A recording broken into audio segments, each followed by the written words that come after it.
nós temos falado sobre o panorama global pós-Primeira Guerra e antes da Segunda Guerra Mundial, e nós vamos nos aproximando então da Segunda Guerra Mundial. Quais são os movimentos que aconteceram depois da Primeira Guerra Mundial, como consequência da Primeira Guerra Mundial, que terminaram nos governos autoritários desse período. Então, governos autoritários se estabelecem após a Primeira Guerra Mundial e ficaram conhecidos com o conceito de totalitarismo. Então, nós falamos de totalitarismos na Europa depois da Primeira Guerra Mundial. Apesar da diferença entre eles, algumas características em comum definem os regimes totalitários. Vamos ver o contexto histórico dos regimes totalitários. As consequências da Primeira Guerra Mundial afetaram de muitas maneiras os países que participaram do conflito. No caso da Alemanha, a derrota na guerra e a imposição do Tratado de Versalhes causaram grandes prejuízos materiais e impediram a reconstrução do país. A crise de 1929, iniciada nos Estados Unidos, atingiu todo o continente europeu e piorou ainda mais as condições de vida de boa parte da população. Então vejam como a bomba aí vai se armando, né? Nós temos por exemplo, uma Alemanha derrotada e humilhada pelo Tratado de Versalhes. Nós temos os países europeus arrasados, além da guerra, são arrasados pela crise que começou nos Estados Unidos e assolou o mundo inteiro, inclusive o Brasil. Agora, já no caso da Itália, apesar de ter sido uma das nações vencedoras do conflito, o clima político também era de dificuldades. Muitos jovens que haviam participado dos combates acreditavam que os ganhos obtidos pela Itália no conflito não eram suficientes em vista dos sacrifícios e das perdas que haviam sido impostas ao país.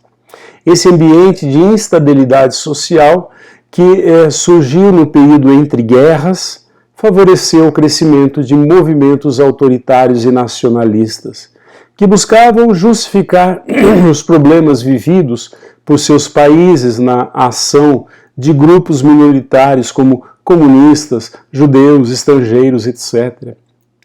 Então esses grupos nacionalistas, esses movimentos autoritários, eles precisavam de inimigos e elegeram então essas pessoas. Com seu fortalecimento, esses movimentos chegaram ao poder de diversas formas, mas, uma vez no controle do Estado, demonstraram seu caráter autoritário. O desrespeito às liberdades individuais, a promoção de fechamento político do regime. Esse processo ocorreu em vários países ao mesmo tempo, como na Itália, como na Alemanha, na Espanha, Portugal, Bulgária, Polônia, Hungria, entre outros, mas também teve repercussões fora da Europa. Dessa forma, vemos que não é possível compreender o surgimento dos primeiros regimes totalitários dissociado do contexto histórico que atravessava a Europa no pós-guerra. Vamos ver as características do autoritarismo. Em linhas gerais, podemos identificar o totalitarismo como um tipo de doutrina que rejeita os preceitos em relação às liberdades individuais e de organização política. Os regimes autoritários são marcados pela centralização de poder do Estado nas mãos de poucos indivíduos e não possuem independência efetiva entre os poderes. Em relação às liberdades individuais e políticas, há restrições severas à liberdade de manifestação e repressão de movimentos oposicionistas. Dessa forma, nós podemos classificar os regimes totalitários a partir de algumas características gerais. Estabelecimento de uma ideologia oficial do Estado, a existência de um partido único e perseguição a movimentos oposicionistas. construção de um ambiente de terrorismo policial e constante medo de ameaça à ordem, investimento maciço em propaganda e promoção da imagem do líder, política armamentista e de militarização para combate de inimigos externos e internos. As principais referências de regimes totalitários são o nazismo na Alemanha, o fascismo na Itália. Alguns autores também classificam o stalinismo, período em que Joseph Stalin governou a União Soviética como um regime totalitário. Falemos do nazismo. O nazismo foi um movimento político liderado por Adolf Hitler que se desenvolveu na Alemanha na década de 1920. A expressão nazismo deriva da sigla Nazi, que foi usada como abreviatura para o Partido Nacional Socialista dos Trabalhadores Alemães, organizado por Adolf Hitler na década de 1920. Para se compreender as principais características do nazismo, é necessário saber algumas informações importantes sobre o contexto no qual ele se desenvolveu. Em 1919, ao fim da Primeira Guerra Mundial, a Alemanha, tendo perdido a guerra, foi submetida a humilhações e cobranças por parte dos países vencedores. A população ficou marcada por essas humilhações e por vários outros efeitos da guerra, que se refletiam em todos os setores, econômico, social, cultural e etc. Essa atmosfera pós-Primeira Guerra produziu um enorme ressentimento dos alemães em relação aos outros países, fato que revigorava o extremismo nacionalista na Alemanha. A Alemanha, humilhada na Primeira Guerra e desesperada pela pobreza, clamava por um herói nacional que a salvasse da grave crise. No mesmo ano de 1919, em que se dá o fim da guerra e a humilhação alemã, um jovem chamado Adolf Hitler adere a um partido político, o Partido Trabalhista Alemão, fundado por um mecânico ferroviário. O programa do partido falava em bem-estar da população, em igualdade, em anulação dos tratados de paz e principalmente na exclusão de judeus da comunidade. Em 1920, Hitler, com sua capacidade oratória a serviço do grupo, já é a principal figura do partido. Isso contribuiu para a mudança do nome para Partido Nacional Socialista dos Trabalhadores Alemães. Abreviando-se, o nome todo é Nazi. O programa do partido denunciava judeus, marxistas e estrangeiros, prometia trabalho e o fim de reparações de guerra. Em 1921, aos 33 anos de idade, Hitler se torna chefe do partido, que tinha apenas 3.000 filiados. Em 1923, os nazistas liderados por Hitler fracassaram na tentativa de golpe em Munique. Hitler foi condenado nessa época a 5 anos de prisão, mas cumpriu 8 meses. Nesses 8 meses, ele aproveitou para escrever a primeira parte do seu livro, chamado Minha Luta. Inspirado no fascismo e no bolchevismo, Hitler reorganizou seu partido. Além disso, organizou a juventude hitlerista e deu apoio aos sindicatos e associações de juristas, médicos, professores, funcionários e outros profissionais. O programa do Partido Trabalhista, em 1920, e os textos de Hitler sintetizam sua proposta ideológica do regime nazista. Eles propunham um totalitarismo, quer dizer, o ideal, o indivíduo, aliás, ele pertenceria ao Estado. Ele não poderia ser liberal nem parlamentar, porque se acreditava que o cidadão não deve se fragmentar em função de interesses particulares. Como o nazismo, como o fascismo, o nazismo era antiparlamentar, não tinha um parlamento, era antiliberal e antidemocrático. Deveria ter um único chefe, o Führer. Esses princípios podiam ser resumidos em um povo, um império, um chefe. Um povo, Volk. Um império, Reich. Um chefe, o Führer.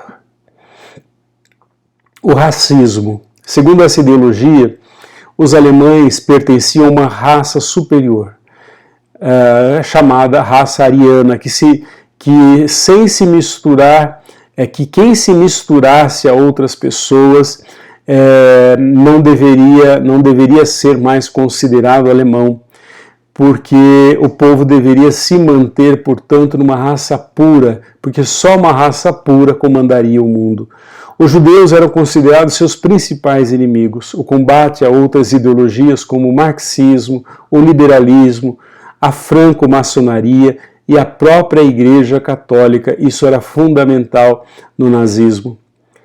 O antimarxismo e o anticapitalismo. Para Hitler, o marxismo era produto do pensamento judaico, uma vez que Marx era judeu e propunha a luta de classes. O capitalismo só iria agravar as desigualdades, ambos atentavam, portanto, contra a unidade do Estado. Nacionalismo. Para o nazismo, as humilhações surgidas com o Tratado de Versalhes deveriam ser destruídas. Deveria ser construída a grande Alemanha que constituía o agrupamento das comunidades germânicas da Europa, como a Áustria. A Áustria era considerada pela Alemanha como uma comunidade germânica. Com a crise de 1929, o descontentamento tomou conta da Alemanha. A classe média desempregada e a burguesia, temerosa com o crescimento do Partido Comunista Alemão, engrossaram as fileiras do Partido Nazista. Em 1932, empresas capitalistas passaram a dar apoio financeiro ao nazismo. Nesse mesmo ano, em 1932, vários candidatos nazistas então vencem as eleições.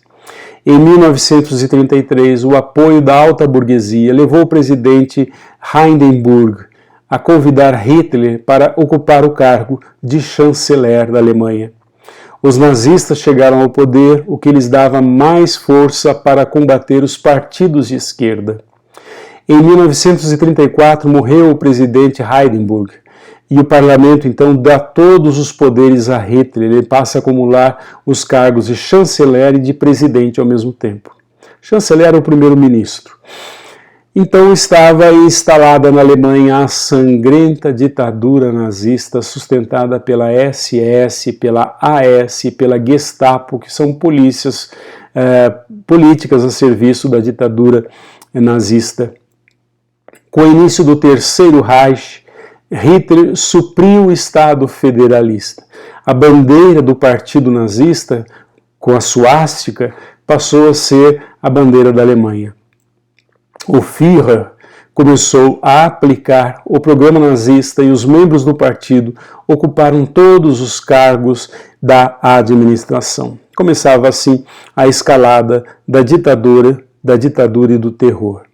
Um profundo sentimento de frustração dominou também a Itália após a Primeira Guerra Mundial. O país saiu decepcionado por não ter suas reivindicações atendidas no Tratado de Versalhes e a situação econômica era mais difícil que antes da guerra. Assim, a crise social ganhava aspectos revolucionários com o crescimento da esquerda e dos movimentos de direita. Em março de 1918 e 1919, em Milão, o jornalista Benedetto Mussolini cria os grupos de combate esquadrão, que tinham como objetivo combater os adversários políticos, em especial os comunistas, por meios violentos. O Partido Nacional Fascista, fundado oficialmente em novembro de 1921, cresceu rapidamente. O número de filiados passou de 200 mil em 1919 para 300 mil em 1921. O movimento agrupava pessoas com tendências políticas de origens variadas, nacionalistas, anti-esquerdistas, contra-revolucionários, ex-combatentes e desempregados. Em 1919, 1 milhão de trabalhadores entraram em greve. No ano seguinte, já totalizavam 2 milhões. Mais de 600 mil metalúrgicos do norte ocuparam fábricas e tentaram dirigi-las seguindo as ideias socialistas. Por seu lado, o governo parlamentar, composto pelo Partido Socialista e pelo Partido Popular, não chegava a um acordo nas grandes questões políticas. Isso facilitaria a chegada dos fascistas ao poder. Em outubro de 1922, durante o congresso do Partido Fascista, realizado em Nápoles, Mussolini anunciou a Marcha sobre Roma, em que 50 mil camisas pretas, que era o uniforme fascista, se dirigiam à capital italiana. Impotente, o rei, naquela época, Vítor Emanuel III, convidou então o líder dos fascistas, Benito Mussolini, para formar o ministério.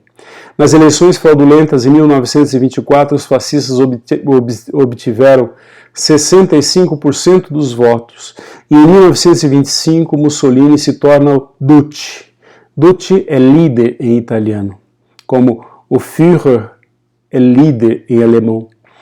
Mussolini começou a implantar o seu programa, acabou com as liberdades individuais, fechou e censurou jornais, anulou o poder do Senado e da Câmara dos Deputados, criou uma polícia política responsável pela repressão e etc. Aos poucos foi instalado o regime ditatorial. O governo manteve as aparências de monarquia parlamentarista, mas Mussolini detinha plenos poderes. Após garantir para si grande autoridade política e se cercar das elites dominantes, Mussolini buscou o desenvolvimento econômico do país. No entanto, esse período de crescimento foi duramente afetado pela crise de 1929. Vamos falar sobre o salazarismo.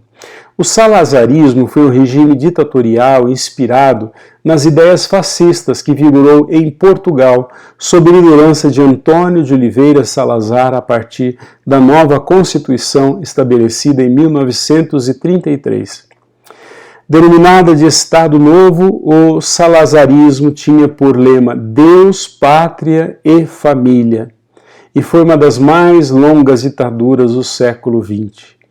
A população elegia o presidente da República, geralmente em eleições fraudulentas, porém Salazar era o todo-poderoso presidente do Conselho de Ministros. A política de Salazar isolou Portugal do cenário internacional, acabou com a liberdade de expressão e continuou com o colonialismo na África.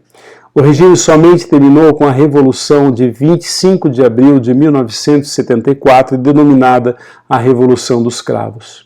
Falamos sobre o franquismo.